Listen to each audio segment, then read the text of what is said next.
ciudad con más de 2000 años de historia, fundada por los romanos y que conserva en muy buen estado el legado que aquí dejaron. Un punto estratégico en el que se unen el Camino de Santiago y la Vía de la Plata y que es cabeza de una de las diócesis más grandes y antiguas de toda España, que cuenta con uno de los pocos edificios que hizo el arquitecto Antonio Gaudí fuera de Cataluña, no sin polémica, este impresionante Palacio Episcopal. Estamos en la provincia de León para dar un paseo por la antigua Astúrica Augusta, hoy llamada Astorga.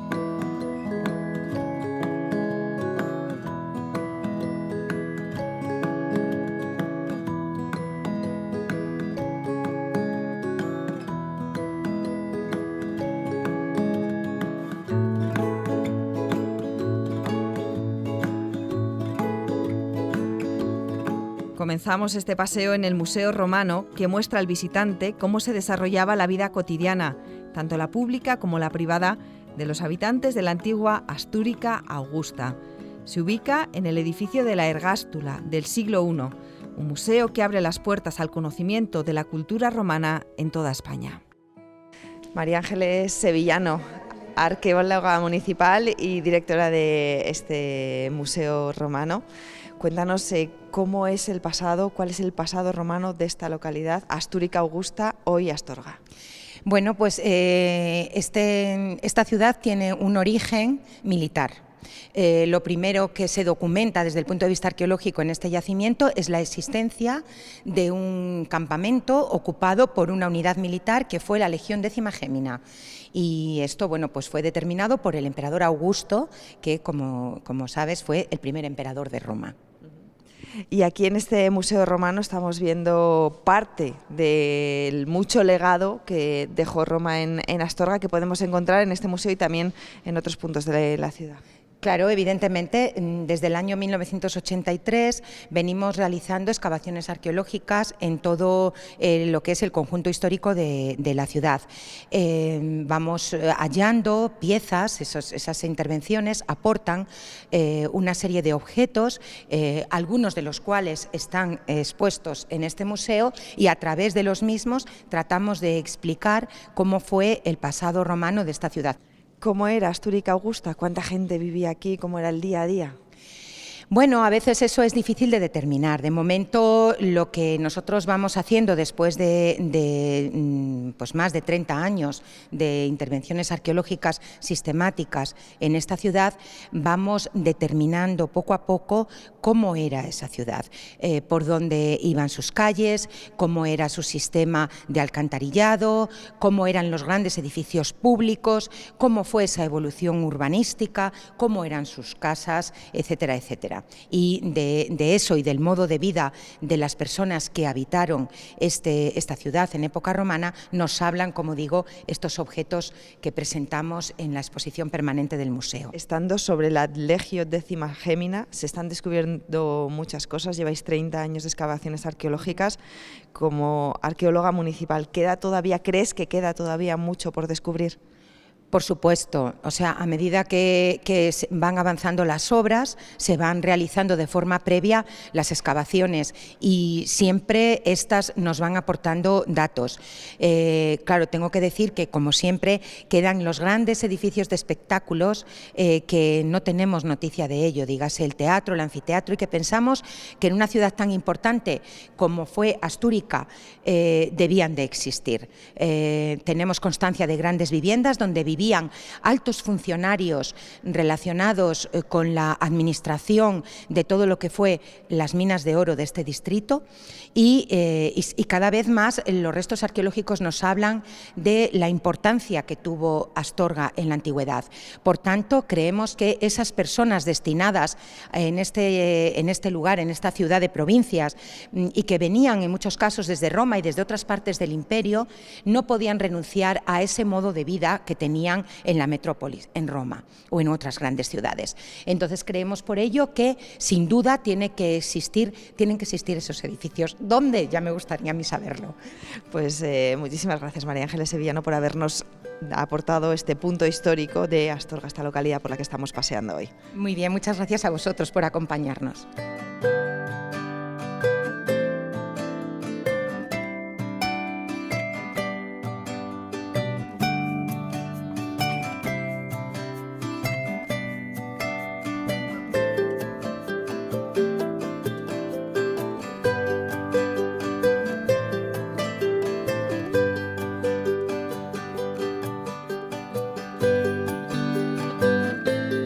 Uno de los mejores conocedores del pasado, el presente y el futuro de Astúrica Augusta de Astorga es el alcalde Arsenio García. ¿Qué tal? Bien, buenos días. Estamos en una zona, en un enclave que es unión, por empezar, unión del Camino de Santiago y unión también de la Vía de la Plata, que es, entre otras muchas riquezas, lo que tiene Astorga. Pues sí, precisamente estamos en el jardín decimonónico de la sinagoga, bajo la gran rosaleda que se perdió estos años de atrás y los estamos recuperando, y estamos en la confluencia de lo que fue la entrada del Camino de Santiago a nuestras espaldas por la Puerta del Sol, la judería que estaba aquí precisamente en el barrio de la sinagoga, y estamos en una ciudad que 2000 años después de su fundación romana pues seguimos siendo una confluencia de caminos, la Vía de la Plata, el Camino de Santiago, ese gran camino cultural europeo, y una ciudad pues que sigue luchando con las nuevas tecnologías y las nuevas formas de actividad empresarial y económica, con su patrimonio, su turismo, por seguir avanzando con fuerza en el siglo XXI. El pasado de Astorga, por ejemplo, estuvo muy vinculado a la industria del chocolate. ¿En qué se basa la economía de Astorga hoy en día? Bueno, Astorga, como desde su fundación romana fue su naturaleza de ser, es una ciudad de servicios, una ciudad cabecera de comarca, da servicios sanitarios, administrativos, financieros, educativos a toda una serie de comarcas que nos rodean. Tiene también una actividad empresarial destacada en el mundo pues, de la industria cárnica, en el mundo del chocolate. También hay empresas de imagen y sonido. Hay una variedad de actividades centradas, como te digo, sobre todo en el sector servicios y en el sector consumo, productos tradicionales. Y es una ciudad que, bueno, con su Cámara de Comercio, que es de las pocas ciudades de España que, sin ser capital de provincia, tiene una Cámara de Comercio con más de un siglo de antigüedad. Es una ciudad que pugna con sus ciudadanos dentro de la ciudad y fuera de ella, trabajando en muchos lugares de España, por seguir manteniendo ese pulso y esa modernidad que en el siglo XXI nos implica nuevos trabajos y nuevos retos. ¿Qué papel juega el turismo en el presente y en el futuro de Astorga? Bueno, pues es una actividad económica y empresarial fundamental. Tenemos un buen tejido en la ciudad de hostelería, de restauración, también con beneficio a nuestras comarcas, con las casas rurales, y es una actividad que a lo largo de todo el año, nuestro patrimonio, que desde hace años el Ayuntamiento, con la ayuda de la Diputación y la Junta de Castilla y León y el Ministerio de Cultura del Gobierno Central en Madrid, ha apostado por esa recuperación del pasado romano, del pasado industrial del chocolate, del pasado napoleónico de la ciudad de Astorga. Estamos consiguiendo la llegada de miles de personas a lo largo de 3 o 4 fechas muy importantes del año, que son un revulsivo para la actividad económica de la ciudad, para nuestros hoteles y sobre todo para la imagen de Astorga, ya no solo en España, sino que estamos llegando merced a eventos muy importantes que han tenido lugar en este año, como el Congreso Internacional de Gaudí o el gran evento de 3 naciones, pues a toda Europa. ¿Qué población tiene Astorga? Pues estamos en torno a unos 12.000 habitantes, bajando, que es un problema que nos está pasando pues a toda la España interior, incluso a las capitales de provincia. En León eso nos está sucediendo también, León capital. Y el problema es que, bueno, tenemos más astorganos fuera de la ciudad de Astorga que se han buscado la vida profesional, pues gracias también a esa vocación que siempre las familias han enseñado a sus hijos en Astorga y en toda la provincia de León, de que la educación, la formación es muy importante. Eso ha formado a miles de ciudadanos de Astorga que están trabajando hoy en muy buenos puestos profesionales a lo largo y ancho de España y también en el extranjero. Y tenemos que pelear pues con esa tendencia que sigue pues bajando la natalidad. Estamos con una población cada vez pues mayor, envejecida. Astorga, que es la capital de la maragatería, con este monte teleno que tenemos aquí al fondo, que tiene muchísima riqueza en el pasado, también muchísima riqueza en el presente, y que también puede presumir de una gastronomía con unos productos muy buenos y que vamos a ir a conocer ahora. Pues sí, desde luego, la gastronomía también es uno de los capitales, uno de los motores turísticos y culturales de la ciudad de Astorga, famoso cocido maragato, toda la confitería y los dulces que se fabrican en la ciudad de Astorga, todavía casi en plan artesanal, muchos de ellos, y es uno de esos grandes capitales, ¿no? Y bueno, que lo siga siendo en el futuro. Pues vamos a conocer esos productos y esa gastronomía de Astorga.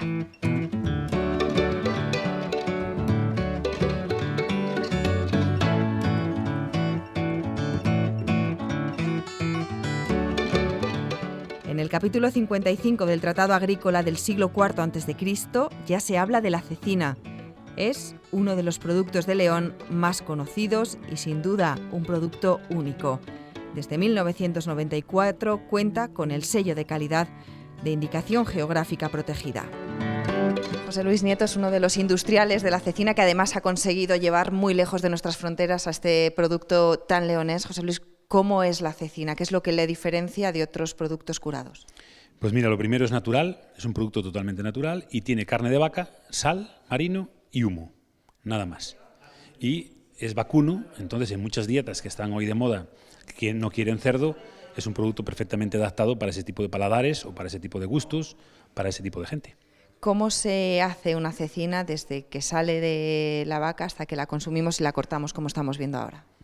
Pues muy bien, como has dicho tú, desde la vaca, no vale ternero ni añojo, animales de más de 4 años. La pierna trasera de ese animal se despieza en 4 músculos, que es lo que permite el Consejo Regulador de la IGP Cecina de León, tapa, babilla, cadera y contra. Se meten en sal, se tiene un tiempo de acuerdo al peso que tienen, después se sacan, se tienen un tiempo de asentamiento, posteriormente pasa al ahumado y luego a las bodegas de maduración. Si es de 7 meses, es cecina de León solo. Si es de más de 12, cecina de León reserva, y a partir de ahí cada industrial la puede tener el tiempo que considere oportuno dependiendo la pieza y la grasa que tenga. Cuando degustamos la cecina, cuando nos metemos una de estas lonchas de cecina en la boca, ¿cuál es el sabor? ¿Cómo se puede definir este producto? Pues con un sabor autóctono propio, es decir, es un producto muy diferente a otros y te tiene que gustar. Es un producto que cuando lo pruebas con grasa infiltrada, como el que está cortando aquí el compañero en el plato, pues si tiene grasa de infiltración se te derrite en la boca y es muy fácil masticarlo, digerirlo y encantado de comerlo. En León se consume mucha cecina, cada vez va conquistando también nuevos mercados, nuevas comunidades autónomas, pero vosotros desde Cecinas Nieto también la habéis conseguido llevar a otros países lejanos. Pues sí, en toda Europa exportamos, salvo los de Rusia que se cerró el mercado, no podemos. Y luego fuera de la Unión Europea es el tema que está pendiente dentro del producto de la cecina de León, que solo hay 8 países que actualmente se puede exportar y a los cuales exportamos. El que más consume es Emiratos Árabes Unidos, porque también hay una parte de la producción que hacemos halal y que está permitida para ese país. ¿Es complicado para una industria leonesa llegar a Emiratos Árabes Unidos? Sí, hombre, es complicado, pero no porque seas de León, porque eres una pyme, eres pequeño, tienes poca capacidad de promoción, los mercados exteriores exigen mucha inversión a medio plazo el retorno, no es a corto plazo, entonces, bueno, tiene su dificultad, pero bueno, poco a poco se va consiguiendo. Estamos viendo cortar la cecina para comer así, como una tapa podríamos decir, pero también la cecina se puede consumir de otra manera, por ejemplo, con un cocido maragato, ¿qué tal marida? Oye, de entrante yo creo que sería lo mejor que pudieras hacer, ahora tomarte una buena cecina de León ahora y después tomarte un buen cocido. Pues vamos a ello, gracias José Luis. Un placer estar aquí.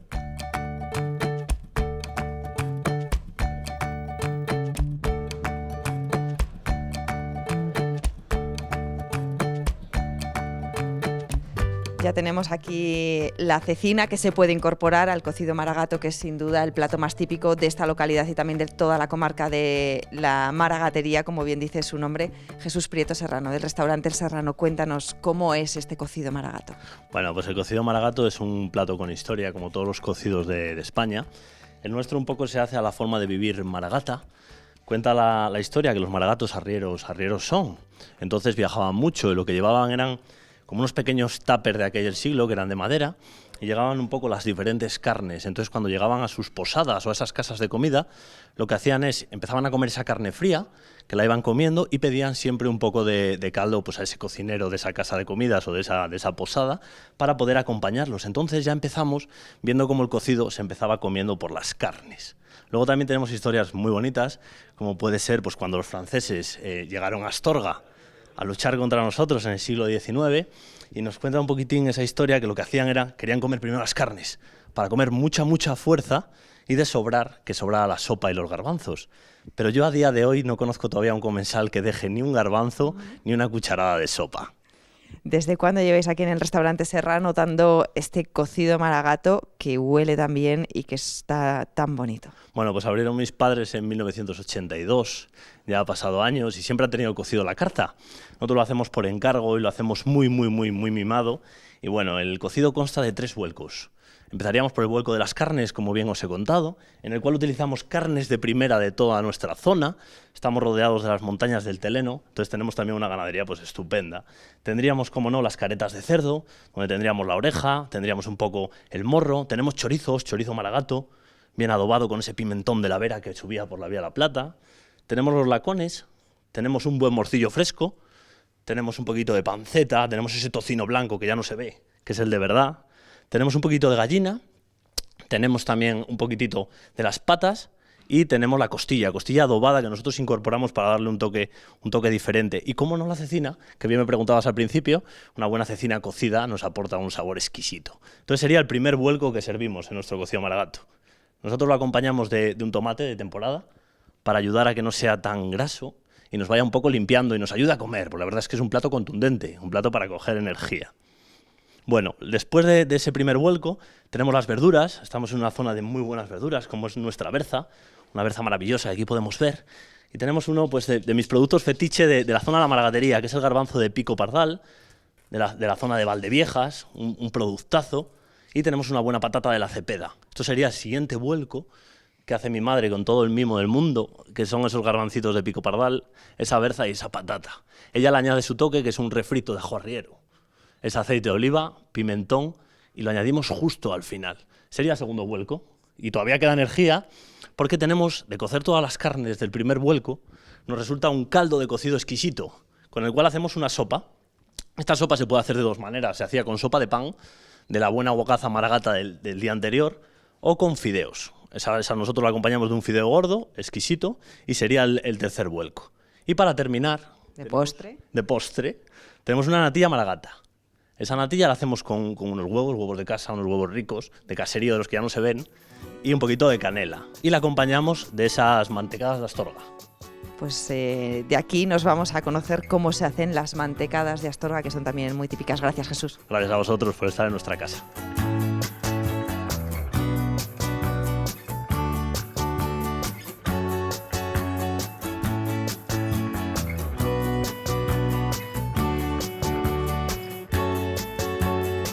Ya al inicio del siglo XIX, en torno a 1805, se dejó la primera receta escrita de las mantecadas de Astorga. Hoy tienen indicación geográfica protegida y se fabrican en varias industrias. Vamos a visitar una de ellas.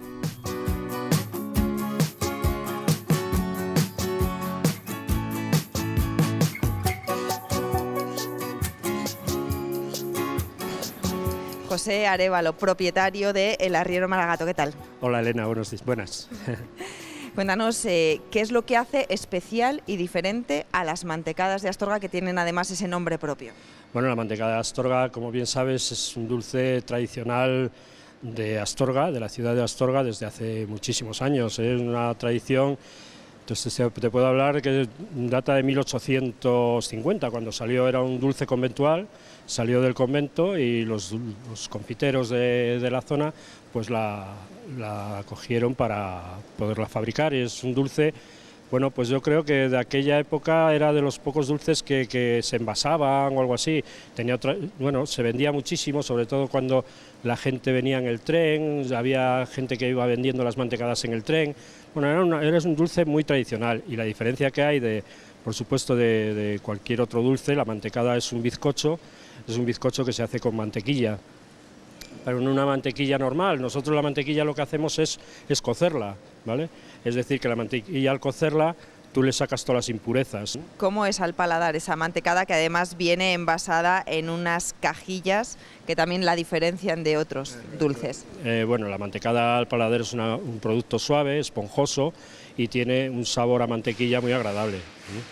Y después lo que me comentabas de la cajilla, nosotros aquí, antiguamente, y yo todavía se siguen haciendo las cajillas que es la cápsula donde se envasa la mantecada, se hacían a mano. Es decir, que había unas señoras que llamaban cajilleras. Nosotros le llevábamos los papelitos, que era un papelito que era una medida estándar, que era 9×9 más o menos.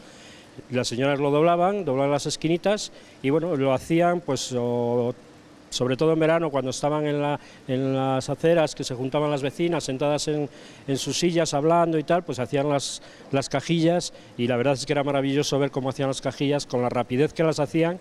Mantecadas de Astorga conocidas casi en todo el país, pero también en Astorga se producen otros dulces. Hoy estamos viendo aquí los hojaldres. Sí, bueno, en Astorga somos una ciudad muy dulce, y tenemos una tradición de dulces muy importante, ¿no? Nosotros en la fábrica, aparte de la mantecada, pues hacemos hojaldres, hacemos pastas y hacemos chocolates. Nos diferenciamos un poco porque hacemos un chocolate que llamamos Fusión Astorga, que lo que hemos hecho es fusionar el chocolate con la cecina, ¿no?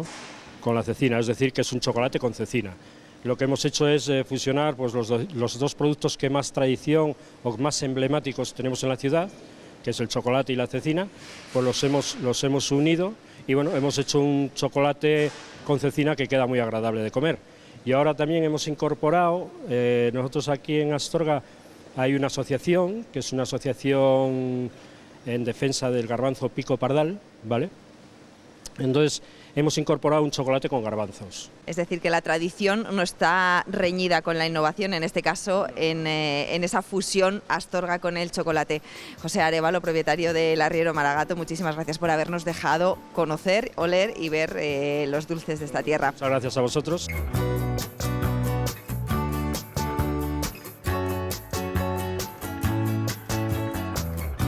La industria del chocolate fue muy importante en Astorga en los siglos XVIII y XIX. Aquí llegó a haber más de 50 industrias que producían alrededor de 400 marcas de chocolate. Astorga es una ciudad chocolatera y eso se nota y se refleja en este museo.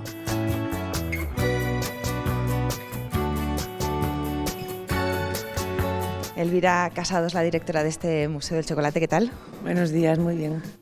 Cuéntanos cuál es la tradición chocolatera, cuál es el pasado vinculado a la industria del chocolate que tiene Astorga. Bueno, pues Astorga fue una ciudad pionera en la elaboración del chocolate porque se conoció muy pronto el cacao. Desde 1545 ya hay una relación, sobre todo por Hernán Cortés, que quiso casar a su hija con el hijo de Marqués de Astorga. Entonces, bueno, se supone que en ese momento ya trajeron el cacao como algo de gran importancia y de gran valor económico. Después, en 1600 y pico, ya la marquesa ya cita un vaso, una taza para tomar chocolate, lo que quiere decir que aquí ya había una industria chocolatera. Y luego hubo unos factores muy importantes dentro de la ciudad que promocionaron la elaboración del chocolate, como fue unos grandes consumidores que antiguamente se consumía mucho en los monasterios, en instituciones religiosas, debido a que el chocolate no rompía el ayuno en época de Cuaresma, entonces se tomaba continuamente. Luego el clima también favorecía porque tenía que enfriarse en una temperatura ambiente donde no hubiera mucha humedad y donde estuviera seco, entonces aquí en Astorga era un clima muy favorable. Y después los arrieros maragatos fueron un elemento principal, que fueron los transportistas que traían la materia prima y enviaban la manufactura. ¿Qué se recoge aquí en este Museo del Chocolate, que creo que recibe muchísimas visitas todos los años? Bueno, pues en el edificio es una nueva sede, perteneció a un famoso chocolatero que se llamaba Magín Rubio y hace un poco el recorrido desde la publicidad que utilizaban los chocolateros, la materia prima que se utilizaba, las distintas formas de fabricar el chocolate, como era a brazo y a la piedra, e incluso un audiovisual muy didáctico donde se ven estos dos procesos, y después los utensilios para tomar el chocolate, la imprenta, que tuvo un papel importantísimo porque era el sistema donde se publicaban y se hacían todas las etiquetas de los chocolates, la publicidad, los cromos, que era el sistema de publicidad más importante que tenían de difusión los chocolateros.